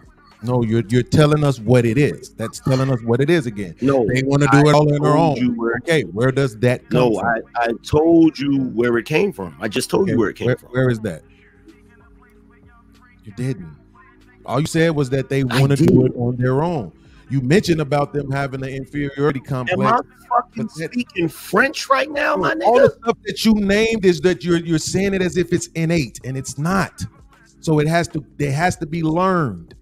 has to be learned behavior for it to be applicable on a macro level. There's no way everybody's just innately like that. No way, bro. It's cultural. It comes from being in a country where you're not considered a man. Okay. That's where it comes from. It comes from being in a country where black men, no matter how old they got, were called boys. It comes from being in a country where black men are judged by what they haven't done instead of what they have done. Okay, so if you have a boy that has a father that already accomplished shit and all he got to do is step into that role, he doesn't want to do that because he knows he's going to be judged by what he hasn't done. Does that make sense? Absolutely, but who's judging them? You saying the country at The large? world. Okay. The world that we're in is judging them. Okay. That includes the men? Judging Yes. themselves? Judging each other? Yes. Most certainly does, because this is a product of it right now. The younger dudes right now are judging Gen X by what they say we haven't done. Mm-hmm. So let me ask y'all this. I mean, the thing is this: we keep talking about young. It's obvious we keep referring to UT. The motherfucker's 35, 36 years old. He's not young. So have y'all ever talked to any young person outside of your family? I'm talking about other kids, not your own goddamn sons and daughters, but other kids. If you haven't, y'all gonna have a hard time having a conversation because you're gonna have to make adjustments. Now, as an older man like myself and angry man, and Israel, you old head motherfucker too, Mandrell. We all know you got to talk to these cats differently. I said it before, I'm gonna say it again. We can't talk to them the same way we got talked to. They soft. They cut from a goddamn different cloth, and we know that. We seen UT. He's a goddamn victim. He's soft. He's soft as fucking baby shit. And you got to talk to him differently. It's just unfortunate. I don't know why he's like that. I wouldn't think he's like that because he's more close to our generation. But he's not. Wow. I feel like I'm talking to a guy 25-year-old boy. Hold on, Angry Man, I got you. But I feel like you got to talk to him like he's one 25 and younger. And it's just unfortunate. They different, man. And we got to make the proper adjustments. We have to make the adjustments if we want to get through to them. I talk to my people. I talk to my son's teammates. I talk to people, young boys in my neighborhood. I have conversations. I mentor these kids. I know you got to talk to them different. I know we want to be rough and give them tough love. They not built like that no more. Now, there's going to be some kids who can handle the tough love. Most of these kids, they can't. Man, you raise your voice at them. They turtling up. They folding up. They just ain't. They built different, dog. Hank. Here's one thing. Here's one part that everybody's missing. Okay, you can't sharpen something with a soft cloth. Okay, that's one thing. The other thing is, if I'm talking to younger men, and I don't just talk to my boys, I talk to other men. I fucking coach men. I do coaching calls and all of that shit. And it's usually the younger dudes that hit me up, like 18, 20, shit like that, right? The thing about it is, if I give you some advice and I give it to you in a tough way, and you reject it because you're like, oh, he said it wrong or he's too tough with it or whatever, right? My message is still the same. And I'm not going to sugarcoat it because guess what? If you don't want to listen to me because I'm being too tough on you, when you go out here in the fucking world, you still going to have to deal with it. Either you're going to learn from me, you're going to learn from me or you're going to learn from life. The difference is... But I agree. But let me finish. As a teacher, we know we got to do what we got to do in order to get through the kids. So now you're going to get the minority. You're not going to reach the majority with that, though. That's the majority. That's where the disconnect's going to end up coming. You're going to get the minority. You're not going to get the majority. Look, here's the thing. Especially when we're talking about boys. We live in a man's world. So whether you accept it from me or not, if you're part of the majority that ain't going to accept it from me, like Furious Style said on Boys in the Hood, oh, you going to learn. Once you get out here in the real world, you going to learn. And my words, to quote Weebay, no matter where you go, my word is what you going to find. Because the world is not going to... The moment they get out here in the world hit them, you feel what I'm saying? They're not going to tell the world. Prepared for I agree, and that's why we had the statement was asked earlier. Do you think they learn better by touching that fire, or you telling them? And to me, I guess me and Israel maybe disagree. I agree that they need to touch that fire. Now go and let them learn that take that L. But I don't call it a loss. I call them lessons. As long as it doesn't cost you your life or your freedom, you can always rebound. But you can always bounce back. You can always make that up. But this is the thing, Hank. Life or your freedom, you got a goddamn chance. But these cats ain't moving like that. So let them go out there and burn themselves. Let them go out there. Let them four walls teach them if they need to be.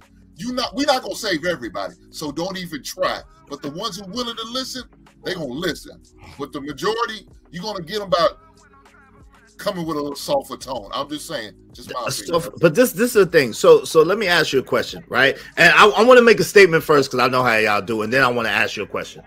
So by my understanding, right? If we equate that most of the men today by DJ Ham's point, that they're being raised by the women. And we know that a woman, no matter how you say something, they are going to have an issue with what you say, no matter how you say it. You can say it soft, it's too soft. You can say it hard, it's too hard. You can say it just right. Why didn't you say it like this? Or why didn't you do it like this? We all know this, right? So if these young men are being raised by these women and emulating these women, why do we believe that all of a sudden by us being softer on them, it's going to make a difference? Number one, right? But number two, we don't need anything from them. They need something from us. And it's incumbent upon the person who needs something from somebody else to get it the best way in any way they can get it. This is the whole thing about it continuing, the cycle continuing to go over again. If they have to burn their hand themselves, then they are starting all over again. They're wasting time by having to experience the thing for themselves instead of taking the word and the experience of someone else and learning the lesson from it. I think I'm tripping off because when Iz is saying this, it feels weird. It feels weird to say your name without cussing you out behind it. But when Iz is saying this, it seems like that's applicable to older young men, right? If we're talking about school-aged boys, absolutely. At this point, everybody knows gross motor skills. Young boys learn more by doing than by hearing. That's a fact. This is why the school system has been set up to undermine boys for so long, because they never learned under this sit in the chair for 8 hours and stare at a chalkboard type of environment. It was not indicative to what young boys needed as a learning environment. You want to teach a young boy how to change a tire, let them do it, right? That's how they learn. So if you're talking about older cats, then absolutely. Yo, I'm thinking about investing. Don't go out and just get some stupid ass stock. Go talk to some people that's doing some investing shit that have the information on investing and learn from them what not to do and what you should do. Absolutely. Well, I'm talking about people from 19 to about 35, 36. That's what I'm talking about. I'm talking about the young men. This is what I'm talking about. Young men who's going into manhood and trying to shape the future. That's what I'm not talking about young boys. I'm talking about young men. There you go. It makes sense. Okay. Well, and he is. I wouldn't consider them young enough. 35, I don't consider that young. Look, to me, 25 and younger. That shit is mid-age. 25 and younger. Now you're talking. Now we're talking about some young boys. But Hank, you 35. You ain't old enough to know better. But Hank, if you didn't have no, the goddamn stove is too hot to be touching. If you didn't have no example or no father, then the chances are you might not. You just coming into the knowledge of manhood if you ain't have no father, no grandfather, no man around. Why wouldn't they have no father? Did you have a father figure? Did you have? They might not. Have an older brother. A lot of brothers don't. Okay, if there's no father figure in life, then your mother failed you. Blame it on your goddamn mother. That's a lot of brothers that gotta blame it on their mama. All the brothers, your mother failed your sorry ass. That's a lot of brothers. That's the point, though, Hank. That's why they always think that I'm making it about me, but it's not that it's about me. It's a lot of niggas out here. Y'all keep making it seem like so many of these niggas is me, but then when you have me on the panel, all you do is disparage me. You're not disparaging me. You're disparaging that demographic of niggas who you keep using as your excuse for why Gen X failed the generation after them, right? So the point is to understand that you cannot fucking reach these people the same way. You cannot. Their experiences matter to them. They have had a level of music, a level of TV and media and all type of shit, households and all type of shit, ratchet ass mamas and shit. Guess what? Gang banging ass, going to jail ass uncles and shit. These women, when a woman sees a man who has a problem with monogamy, what's the first thing they say? The first thing they say is, that's because y'all be telling these niggas they supposed to fuck everything. They don't consider this nigga probably saw his mama going into the bedroom with a different nigga every other week. They don't consider that shit. They don't see that as training, right? So this is what I'm saying. As the men, if we understand all of these things that we know are happening, then there is no fucking, you can't make excuses for your generation, or you can't make excuses for yourself and then tell everybody else they don't get to have any fucking excuses. It's either nobody gets to have excuses or excuses are valid. I'm all for no excuses. Bullshit. Beans. Here's the thing. First of all, who said they made it about you? It is. Oh, well, y'all have he just said that. He said, "Thank you, man. You froze for a second." No, I didn't freeze. I'm listening. Oh, it was me. It was me then. Okay, I'm bad. So that's who did that. Question. Y'all can hear a youngster. Absolutely. What up, D-Town? Okay. What's up, So all I wanted to say really was, I'm sure the youngsters do love to hear what the old folks got. You know, not the old. Let me not say old folks. What my OGs got to say. You feel me? But one thing we can't do is you can't talk down to the youngsters, bro. Can't. And just like he's saying, you probably think you're not trying to come off that way, but he probably receiving it as in, you talking like my mama to me type shit. You get what I'm saying? Mm-hmm. And youngsters, and it's the thing that my OGs got. Yeah, I might go. This the the youngsters looking at the OGs like, well, you can't whoop me, fam. You know what I'm saying? Like, I promise you, that's how we listen. Absolutely. The youngsters looking at that like that. So we trying to give you that respect off top. You know what I'm saying? I ain't gonna lie. We trying to give you that respect because you are OG. But at the same time, don't talk to the youngsters crazy. You know what I'm saying? Just don't do that, bro. Because you gonna miss them, and they gonna try to put hands on you. That's all it is. And that's where it come from now. Like, and now that's the generation I'm in. Like, I remember you didn't put hands on old OGs and stuff. You let them make it. But now they gonna go across your mouth, bro. Because first of all, just like y'all say, we ain't grow up with no daddies, right? You know what I'm saying? A lot of our daddies wasn't there. I guess that's y'all age. So it's like, all right, well, you just another nigga to me. You really not you up. You know what I'm saying? So if you talk crazy, nigga gonna go across your face. Like, this is what it be. You know what I mean? How old are you, D-Town? How old are you? 30. I'm 30. Nah. 30. So yeah, we yes, don't have 30 is applicable. 30 is applicable. Not Yes, to us. Not to somebody. Hold on. Not to somebody my age. Hold on, real quick. 30. What year were you born, D-Town? 30 is not applicable to somebody my age. 93? I was still in high school in 93. Bro. That's what I'm telling you. I was still in high school in 93. Israel, so you an old nigga to me. Right, I am an older. Hold on, D-Town. I'm older, like, but I'm not older. Hold on, D-Town. I'm not old enough to be your dad. That's what I'm trying to say. Hank and I. No, I'm not. If I had a kid at 17, absolutely. Exactly. What are you talking about? I was still in high school. I wasn't having no kids. You wasn't. Right. I graduated. I would say I graduated high school at 17. I graduated high school in 96. Come on, man, but that's not normal. Yeah, that's not normal. That's not that. It's not the norm now. That's not normal. That was the normal when I was growing up. No, we keep on skipping over. See, we keep on skipping over something. We keep skipping over the fact that nobody wants to acknowledge the newer generation of young men are just disrespectful.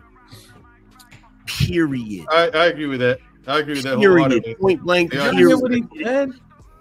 Did y'all hear what he said or no? Yeah. I heard what he said. I gotta go because I feel like we ain't nobody listening now. Yeah, that's what I'm getting. That's what I'm getting from Angry Man, because I would consider. Why didn't podcast just scream out? You see how you just skipped over what Angry Man said? Why didn't you scream out that time, podcast? What? Because I agree with him. D-Town just explained to you why they are disrespectful, right? He just explained to you why, but you already know that. No, you explained it earlier why they disrespectful. They are disrespectful because this fucking whole society trains them to be disrespectful. There you go. There you go. So now that you have, this is my point. Now that you know, this is what I'm saying. On one hand, we are telling them what us Gen X has been through. Then you're sitting here saying you know what they've been through, but then you want to act like you don't know why they the way they are. Angry Man, he said address them the same way. You have to address them differently. Yo, this is why the dude from the village, this old wise man, he always leaves the fucking village and goes somewhere by his goddamn self. Top of the hill. He goes to the top of the hill. I say, yeah. They gotta go find this nigga. They gotta go find him. Yeah. And when they go find him, he never wants to teach a motherfucker. They gotta earn that shit. That's true. That's why. You know.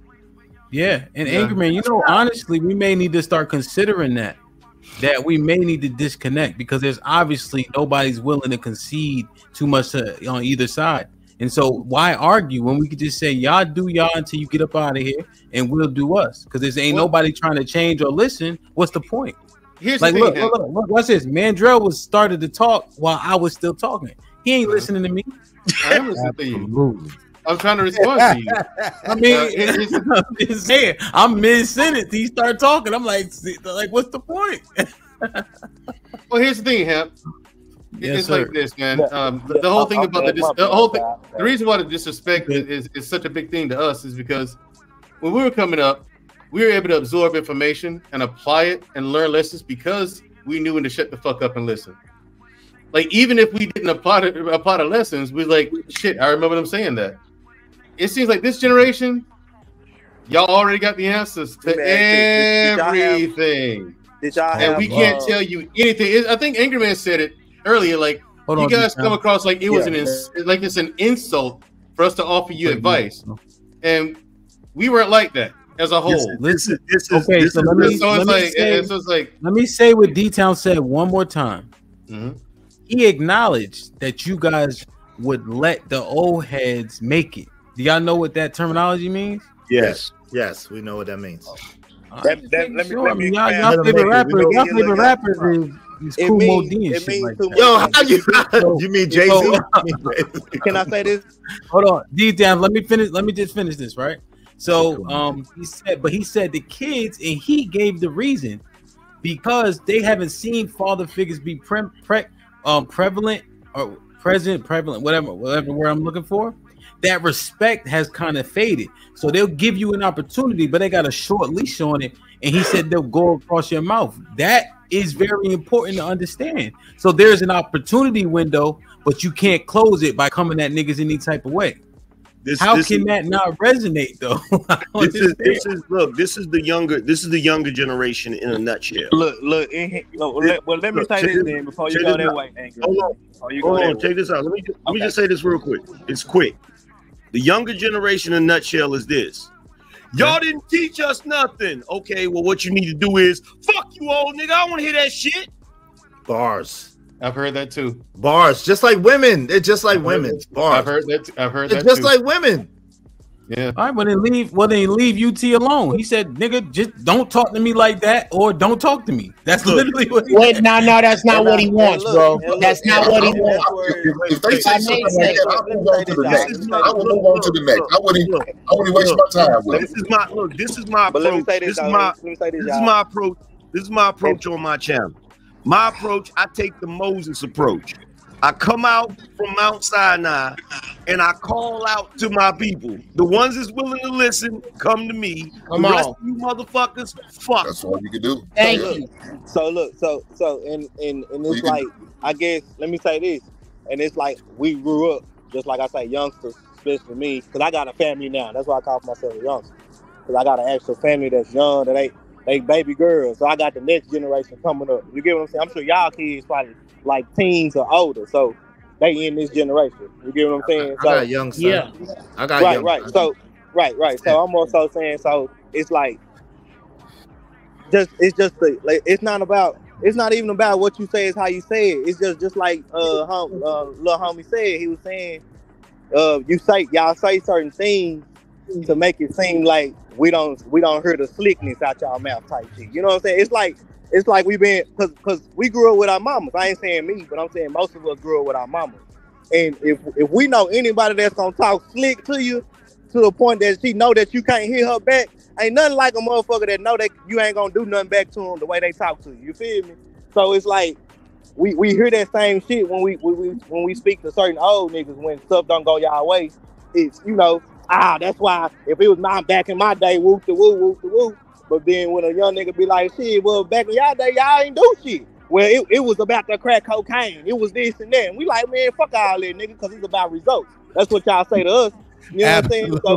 So that's why we on there. And then it's like now we pass fuck all that. It's on some nigga fight. Fuck is you talking about? Cause that's what we grew up on. I ain't gonna lie. Since when did Gen X not have results? Hold on. Look, I'm just talking to y'all. Look, guess what, D-Town? Hold on, D-Town.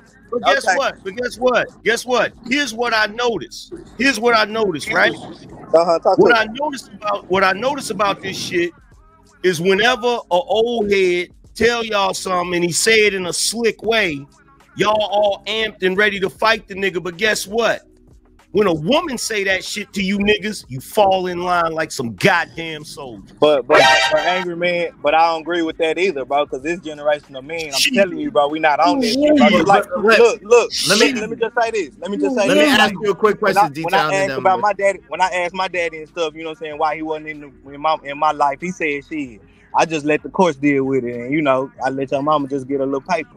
Hey, but listen to me. But if my child asks me about what the same situation that happened, I'm gonna say, shit, baby, I fought all the way and I won custody. Fuck is you talking about? I'm dying behind my babies. It's a totally difference. You get what I'm saying? Let me ask you a quick question. I don't think that money. I don't think that AM. Hold on. Let me ask you a quick question. Let me just say this. Let me ask you a quick question. We've been scoring, bro. We've been scoring from our mothers and we've been scoring from our fathers. And that's why we ain't really trying to hear nothing, bro. That's all I'm trying to say. Hold on. Let me just ask you a quick question. No. This is where the disconnect is coming in.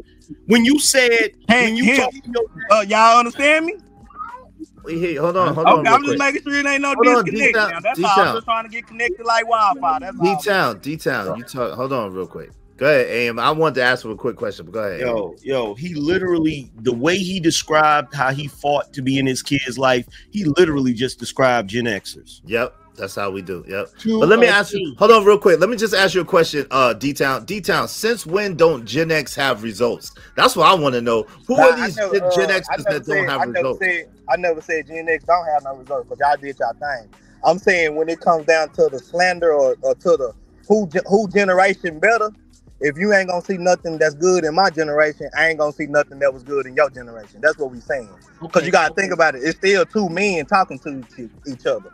See, I think we the generation that really got like I'll let are you talking back to me? That's disrespectful. Nah, fuck all that. If your child feel disrespected or something, bro, and as an adult you disrespected, your child should have that comfortable space to acknowledge what you did, and you need to be able to say sorry. I don't think that happens with child generation, but with us, we not hearing it. We gonna just check it. You know what I'm saying? It ain't no disrespect. It's more so just I'm just trying to get it clarified. Even if I am 18 and you 32, I'm just trying to get what you saying clarified. That's all. You feel what I'm saying? I see you, OG. I see you, I see you. Go ahead, I see you, man. You just thank you. I mean, because really, we really get down to it. This whole entire conversation is being thrown around a disconnect between me and UT.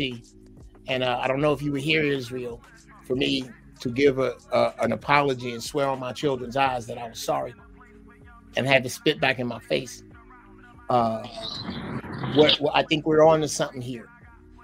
And I think what's really unfair with regard to me is that nobody here apparently has seen any of my shows. I start all my shows out. I've done it on Israel show. I'm sorry. I start with, dear generation that came after me, I'm sorry. Everything about you that I don't like, somebody taught you from my generation, or was there not to teach it to you. All I offer is my fuck ups. I have fucked up in many ways, but I survived a few things, and maybe it's some stuff I can help you with. I start right there. Now, as far as asking for social grace and tiptoeing and diplomacy in a room where nobody's being diplomatic is unfair. There is a diplomacy you are asking from older people that isn't even the room. The room even isn't even as diplomatic as what you're asking. So what that means is that you are asking to roll slick and us somehow never have anything to say with any color in it. Well, where I come from, irony and sarcasm are higher forms of conversation that I often use on Angry Man. As a matter of fact, fuck you for that sweater. We fuck around like that. I talk to Hank, man, I don't know how, which is why I say this. My information is for who wants it. I promise you. I'm not gonna say nothing to UT. I ain't mad at that brother. If anything, bruh, he's proven the rule. Guess where dude was? At a basketball game with his son. I'ma hate that. I ain't got nothing against that man. But if I gotta give him warm cookies, then I'm just not gonna talk to him. When I come up here, fellas, I'll avoid him so that we don't go down these roads. Hey, but to say I'm gonna avoid speaking to all Jeff, men, I don't think I'm not doing I don't think that. you know your content like that. You feel Hold what I'm on, saying? brother. I don't think you were here for this, brother D. This is why we're here. This is the very reason we are here, is because for many times I agreed with UT. I agreed with him a lot. And then a couple of times against Q, I didn't. And it rubbed him the wrong way. And from that time to this one, the brother has a way with the way I use the letter L. So from now on, I'm just not going to say nothing to that brother. Well, Uncle Jeff, here's the thing. You got to realize when you're dealing with men that have a feminine mentality, you can only get along with them as long as you agree with them. Okay? That's one thing. And I'm going to say this, and I don't give a fuck who don't like it. Fuck these young niggas. Fuck niggas like Beans, who's a traitor to his generation. I said that shit, nigga. Why are you making that face, Beans? What the hell happened? Look at Beans' face. Beans is like, goddamn, I took what the hell? Look at Beans' face. Out of nowhere. Hey, yo, no, but that was a bar. Beans. I didn't know what to Hold on, let's I got a question. I wonder if the solution is you guys just hang it up. Like, I think maybe well, just hit me out. Hang what up? Maybe you should like trying to advise and all that. Absolutely not. Maybe. Hold on. I'm just saying. It's feeling. I mean, I know you're saying that it resonates with some children, so maybe younger kids you can get across to them. Although I don't know how relevant we are at a certain age with like young boys, like young. But in terms of millennials, maybe it's just too far gone. We know too much about y'all. Like with us. What I'm saying is, like with us, you can't be all that you want to be with us. Okay, but with the younger generation, Uncle Jeff, why are you doing that? I thought you were asking me this question. No, I'm trying to articulate the point though. So I just get confusing when y'all trying to talk while I'm talking. I just don't know how y'all listen at the same time. I get really confused about that. We need to have a show about that. But so what I'm saying is, everybody come on YouTube and they're a superhero. But we lived around the corner from y'all niggas. So we know you wasn't outside when Rayful and all them was outside. So you can't tell us those stories. I'm using an analogy. But the young boys, you can tell them, yo, I was outside with Rayful and Richie and all them. You know what I'm saying? I was on the block, and they'll believe the shit. And then the advice you have to give them will resonate. But maybe with us, we almost too close for like y'all messages to really come across to us. And you know, I believe in the Bible. The Bible says priests that around 51 gotta hang it up because they messages just don't get across anymore.